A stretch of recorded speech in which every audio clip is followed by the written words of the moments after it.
गुल प्लाजा साने पर जस्टिस फैसल आगा पर मुश्तमिल अदालती कमीशन में एक और समाअत। डीजी रेस्क्यू 1112 ने बताया कि हमारे पास हैवी मशीनरी नहीं, आग 10:10 पर लगी। 10:36 पर इत्तला आई। ताखीर से पहुंचे। जब गाड़ियां पहुंची उस वक्त तक गुल प्लाजा में धुआं और आग फैल चुकी थी। लोगों की हम जान इसलिए नहीं बच सकी कि एक तो लेट रिपोर्टिंग की गई, इंतज़ामिया ने रेस्क्यू 1112 को इतला लेट दी गई। फायर 10:10 पे लगी, जबकि इन्होंने 10:36 पे तकरीबन 20 मिनट के बाद रिपोर्ट की रेस्क्यू 1112 को, जिसकी वजह से जब रेस्क्यू की गाड़ियाँ वहाँ पे पहुँची हैं तो उस वक्त तक बिल्डिंग कम्प्लीटली वो आग और धुएं के साथ भरी हुई थी। चीफ फायर अफसर मोहम्मद हमायूं ने अपनी बनाई वीडियोस कोर्ट रूम में दिखाई और सहाफी के बयान पर जराह की। बताया कि महकमा फायर ब्रिगेड में 2009 से भर्तियां नहीं हुई। महकमा तवानाई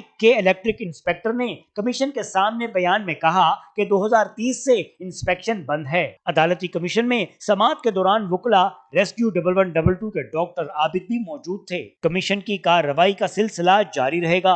वकास बाकिर, 365 न्यूज़, कराची।